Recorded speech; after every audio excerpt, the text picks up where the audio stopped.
half of your car's value simply vanishes. Not stolen, not crashed, not even driven particularly hard. It just evaporates the moment you sign, and it keeps bleeding out every single year after that. The most recent iSeeCars depreciation study, tracking more than 800,000 real 5-year-old vehicles sold between March 2024 and February 2025, confirms exactly how brutal this gets for certain SUVs specifically. The official, fully documented number in that study measures 5 years, not 3, and I want to be upfront about that difference before we count down a single vehicle tonight. Here's why 3 years actually matter most. Depreciation is heavily front-loaded on every single vehicle ever built. Most of a car's total lifetime value loss happens inside the first 3 years, not spread evenly across 5 because that first drop off the lot and that first model year refresh do more damage than any of the years that follow. For the worst performing SUVs in this exact study, the ones losing 60% or more by year 5, industry analysts have long documented that a large share of that damage, often close to half the total loss, lands inside those first 36 months alone. That's the honest bridge between the study's real 5-year number and the 3-year claim in tonight's title. And I wanted you to hear it directly from me before a single comment section does it for you. 9 different SUVs made this exact list. Every single one of them comes straight from iSeeCars' own published rankings of the worst depreciating vehicles in America this year. Not a guess, not a vibe, an actual number pulled from real transactions. Let's count them down from merely bad to the single worst depreciating SUV in the entire country. Every single dollar figure came from sales. iSeeCars didn't survey opinions or estimate guesses from a spreadsheet somewhere. They pulled the actual asking prices of real 5-year-old vehicles currently listed for sale across the country, then compared those real numbers against each vehicle's original inflation-adjusted sticker price, producing a genuinely defensible depreciation percentage rather than an internet rumor repeated enough times to sound true. Luxury nameplates genuinely dominate this entire list. 8 of the 9 SUVs counted down tonight wear a genuine luxury badge, and that pattern isn't a coincidence assembled for dramatic effect on this channel. Luxury vehicles carry inflated original sticker prices that the used market simply refuses to honor once the new car smell wears off and reality sets back in. 9. Cadillac XT5. Cadillac's compact luxury crossover starts tonight's countdown. It's the mildest entry here, and that word mild is doing a lot of heavy lifting considering what's still coming. The XT5 loses 59.6% of its value over 5 years according to iSeeCars, translating to an average loss of $26,398 for the typical owner. That's nearly $15,000 worse than the average small SUV, a segment where buyers specifically expect strong resale because compact crossovers usually hold value the best of any body style on the road. The badge is doing real damage here. Cadillac still carries genuine prestige on a dealership lot, brand new, parked under bright lights next to a loaded price tag. That prestige simply doesn't transfer to the used market the way American buyers assume it will. And a 5-year-old XT5 competes directly against Japanese and Korean crossovers that dropped a fraction of the value over the exact same stretch of time. Compare it against a 5-year Lexus. Both started life as roughly comparable compact luxury crossovers, similar size, similar price bracket, similar target buyer walking through a similar showroom door. The Lexus routinely retains a meaningfully higher percentage of its original sticker price, purely because Lexus built decades of documented reliability data that Cadillac's newer luxury lineup simply hasn't matched yet in the eyes of a skeptical used car shopper doing their own homework. Trim level matters enormously on this SUV. Base XT5 models depreciate somewhat better than fully loaded platinum trims, since the extra technology and leather packages simply don't retain proportional value the way the underlying vehicle itself does. Meaning shoppers chasing every available option box at the dealership are quietly signing up for an even steeper drop 3 or 4 years down the road. Insurance costs actually add another layer entirely.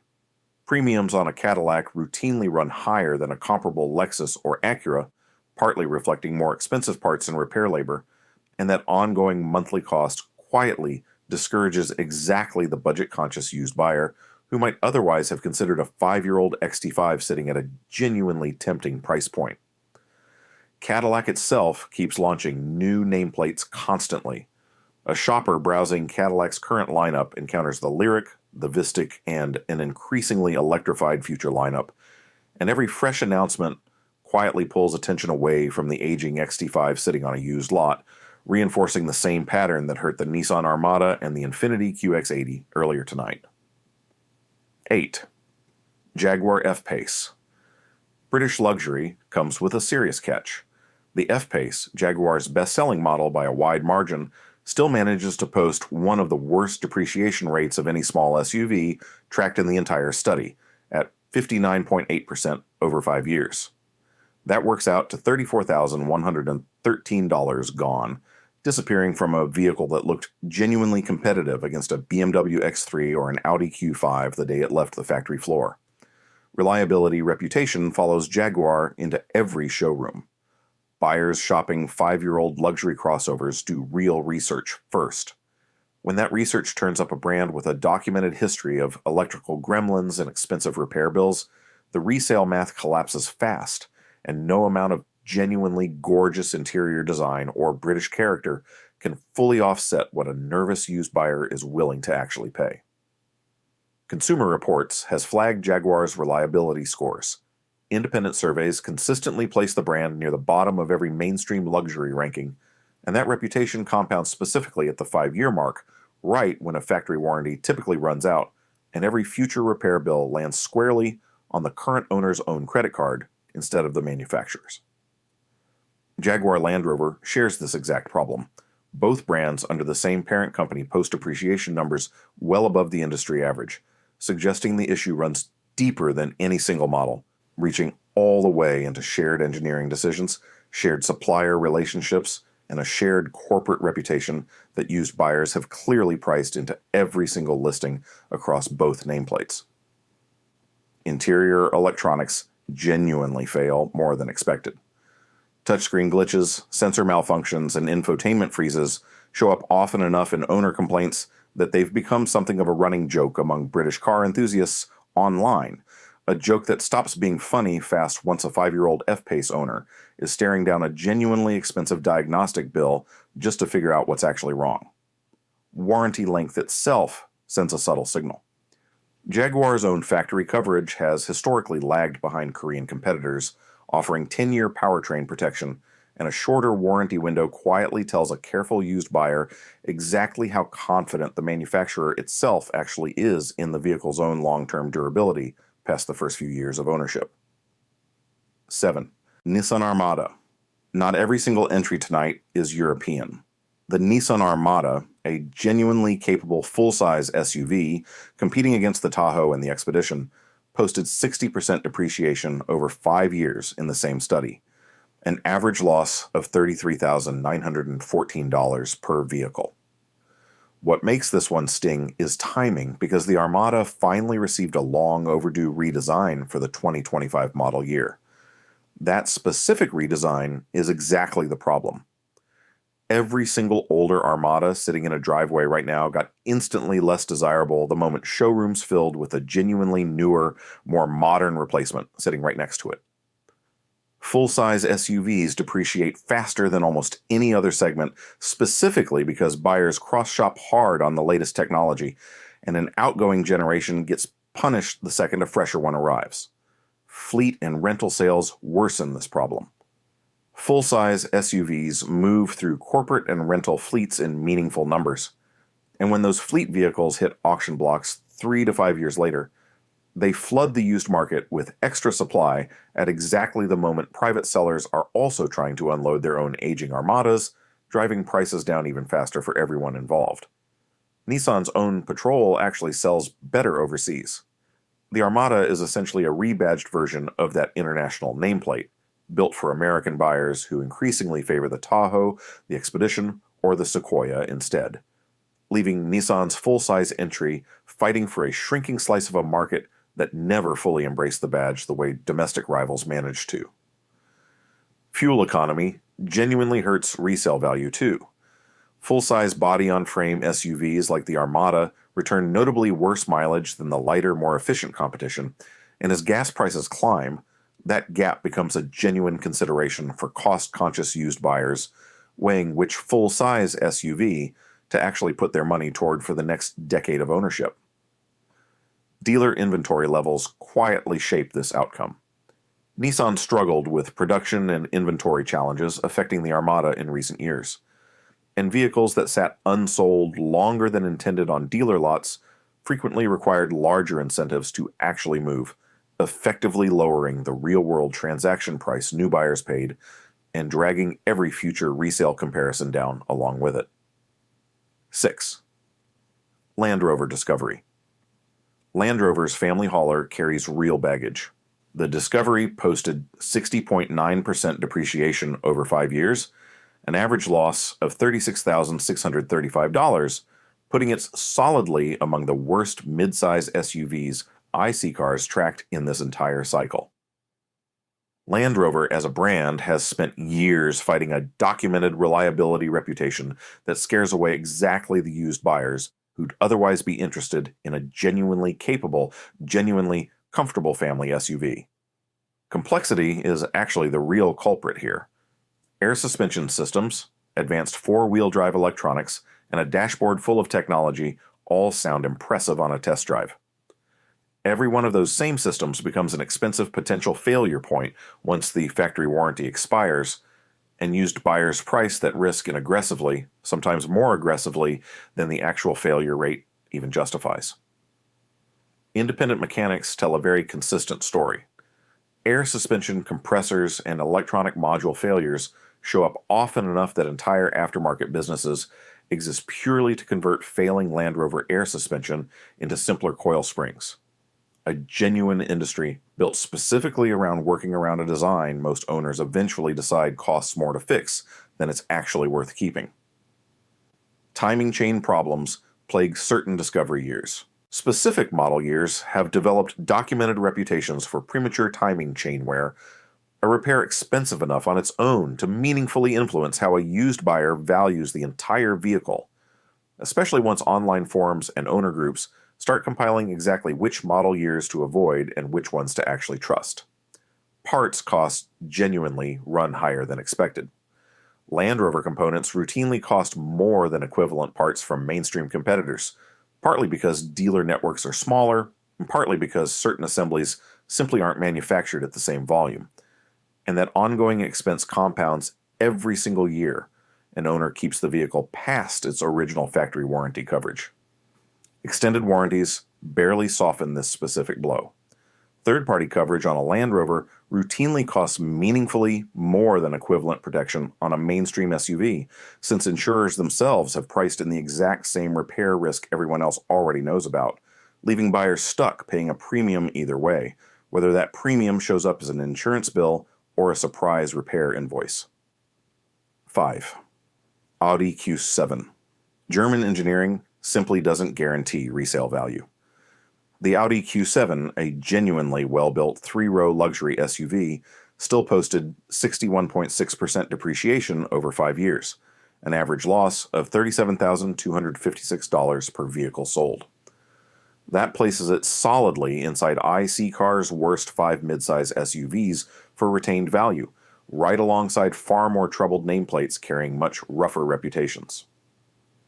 Luxury three-row SUVs face a problem. Family buyers shopping in this exact price range increasingly default toward more reliable, cheaper to maintain options from Toyota or Honda instead. That shift in buyer behavior hits German three-row SUVs especially hard because the entire value proposition, prestige plus space plus performance, gets quietly reevaluated the moment a 5-year-old warranty runs out completely. Maintenance costs alone reshape that entire calculation. Independent shop estimates routinely put annual upkeep on an out-of-warranty Q7 well above what a comparable Toyota Highlander costs to maintain. And that gap widens every single year the vehicle ages, quietly training used shoppers to simply avoid the segment entirely rather than gamble on an expensive surprise repair bill. Diesel Q7 models faced their own crisis. Audi's parent company Volkswagen Group weathered a genuine emissions scandal involving diesel engines years ago, and even though gas-powered Q7 models were never directly implicated, the broader damage to diesel resale confidence across the entire lineup left a lingering shadow that still shapes how cautiously used buyers approach anything wearing that 4-ring badge today. Resale confidence genuinely takes years to rebuild. A single scandal, even one resolved through recalls and settlements years in the past, keeps showing up in casual conversation and online research long after the actual mechanical fixes were completed. Proof that reputation damage in the used car market moves far slower than any engineering department can actually repair it. Cross-shopping data reveals a specific pattern.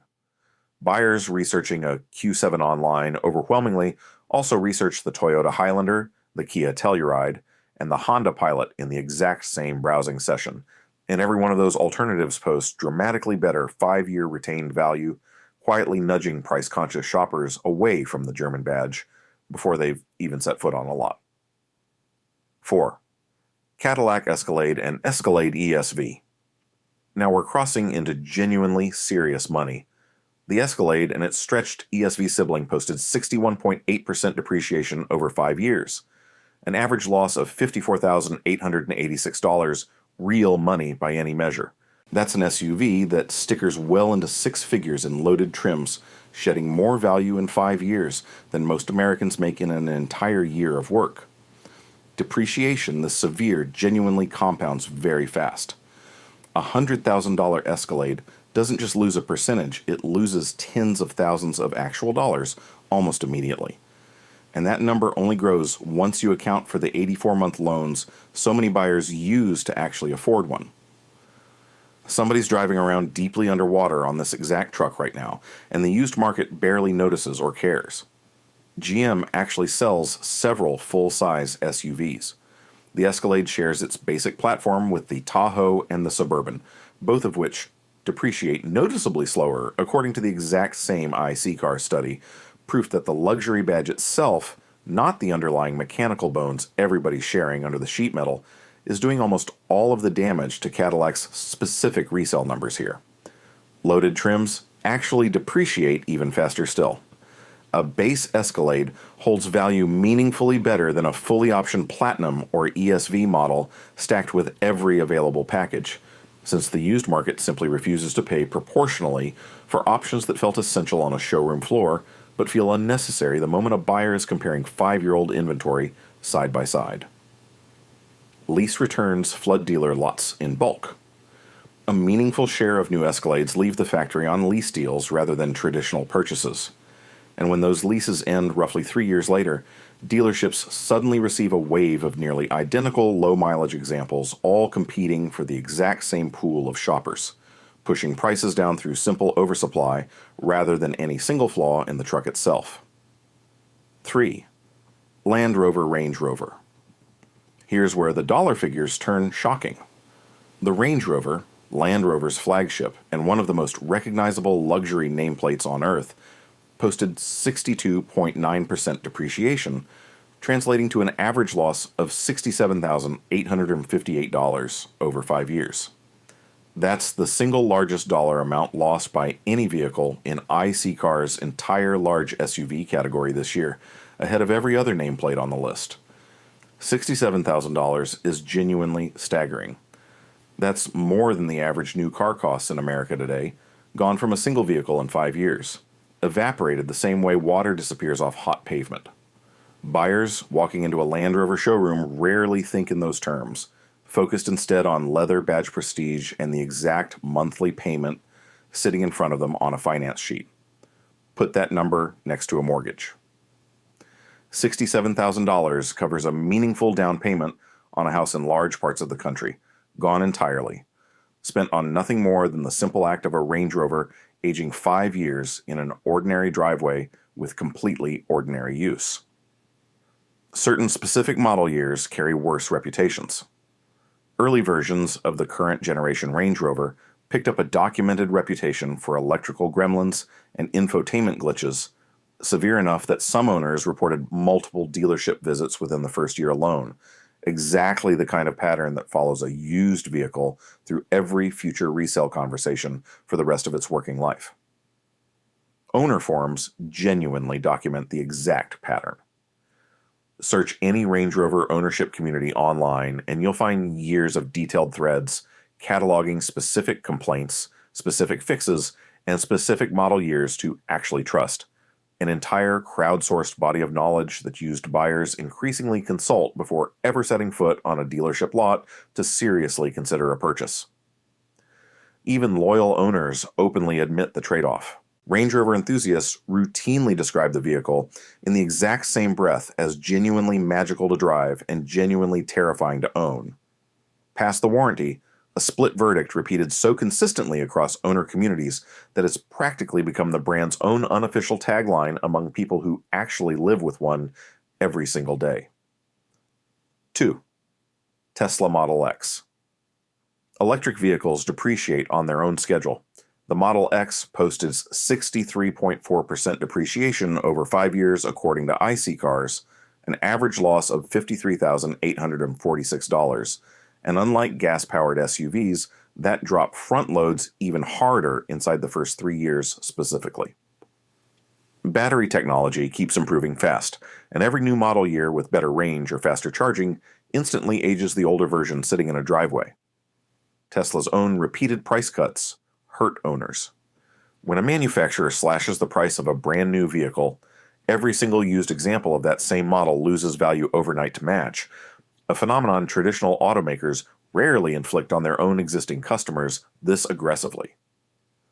Model X owners have watched that exact scenario play out more than once, waking up to a materially cheaper new sticker price and a materially cheaper resale value on the very same morning. Federal tax credits complicated this picture further. Changes to electric vehicle tax credit eligibility over the past couple of years shifted which specific models actually qualified for a discount. And every eligibility change instantly reshuffled used pricing across the entire EV market, leaving Model X owners with genuinely less control over their own vehicle's value than an owner of almost any gas-powered SUV. Those specific Falcon Wing doors caused headaches. The Model X's signature rear doors, genuinely striking to look at in a parking lot, developed a documented reputation for sensor issues and alignment problems that scared off a meaningful share of otherwise interested used buyers, proof that a headline-grabbing design feature can quietly become a resale liability the moment the warranty coverage protecting it runs out. Battery degradation worries linger over every EV. Even though modern Tesla batteries have proven more durable than early skeptics predicted, the fear itself still shapes used pricing, since most shoppers can't easily verify battery health themselves and default toward assuming the worst rather than trusting a seller's word on a component this expensive to eventually replace. 1. Infiniti QX80. And here's the single worst SUV tonight. The Infiniti QX80 posted 65% depreciation over 5 years, the highest percentage of any SUV in the entire iSeeCars study, translating to $53,571 lost from the average vehicle. This is a genuinely well-equipped, genuinely comfortable, full-size luxury SUV that simply cannot escape Infiniti's persistent used market weakness, a brand that's never fully built the resale confidence its Lexus and Cadillac competitors eventually earned. 2/3 of the purchase price vanishes. Buy a QX80 loaded near $80,000, and by year 5, you're sitting on a vehicle worth barely more than a quarter of what you originally paid for it. No other SUV in this entire study, luxury or mainstream, gas or electric, posted a worse percentage than that number, which is exactly why it closes out tonight's countdown at the very top. Infiniti shares platforms and engines with Nissan. That relationship should theoretically help resale confidence, borrowing proven mechanical bones from a mainstream brand people already trust with their daily commute. Instead, it seems to work against Infiniti specifically, since shoppers willing to pay luxury prices increasingly expect something the shared Nissan underpinnings simply can't fully deliver once the badge premium gets weighed against everything else on the lot. Infiniti finally redesigned the QX80 quite recently. A genuinely modern replacement finally arrived, and exactly like the Armada earlier on tonight's list, That redesign instantly aged every outgoing model sitting in a driveway, compounding an already brutal depreciation number with the added sting of watching a brand new, more desirable version roll into showrooms right next door. Competing luxury SUVs actually held value better. The Lexus LX and the Cadillac Escalade, sitting in roughly the same price bracket and the same segment, both posted meaningfully stronger depreciation numbers than the QX80 in this exact study. Proof that even among large luxury SUVs already known for losing significant value, some badges simply lose the used market's trust faster than others. So there it is, the entire list. 9 SUVs, 60% depreciation or worse, real dollars pulled from real transactions, rather than a guess dressed up to sound authoritative. The Infiniti QX80 closes this countdown exactly where the actual data puts it, at the very bottom of America's entire SUV market for retained value. The honest takeaway. Now I have to complicate everything here. Every single figure in this video reflects a genuine 5-year study, not 3, and I said that plainly at the start rather than hiding it in the fine print somewhere nobody would read. What's genuinely true and well documented across the entire auto industry is that most of this damage lands early, inside those first 3 years specifically, long before the 5-year mark I see cars actually measured for this report. None of these 9 vehicles are bad. Reliability, comfort, and depreciation are 3 completely separate conversations that get flattened together far too often in videos exactly like this one. A Land Rover can be genuinely wonderful to drive every single day while still losing 60% of its sticker price, and neither fact cancels out the other one sitting right next to it. Sample size matters when reading any study.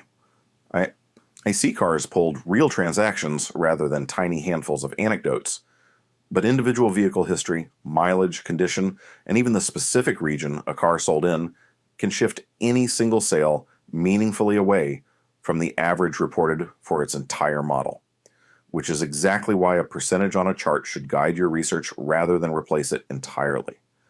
There's also a real opportunity hiding here.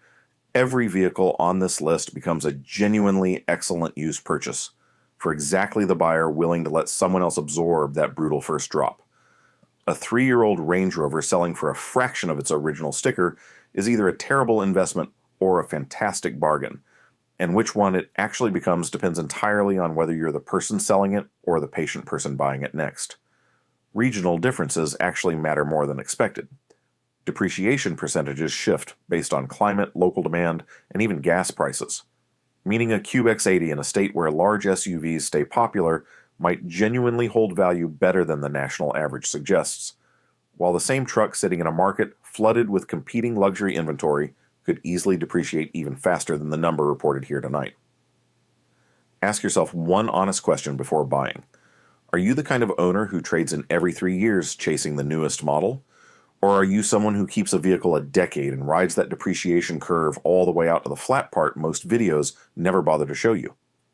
That single answer decides which of these 9 SUVs is actually a trap, and which one is quietly the smartest purchase on tonight's entire list. 9 SUVs, real dollar amounts, real consequences. Every buyer walking onto a lot this week deserves to know exactly what happens to their money 3 years down the road, not just what the payment looks like today. Take that knowledge with you the next time a salesperson slides a finance sheet across the desk and asks you to sign.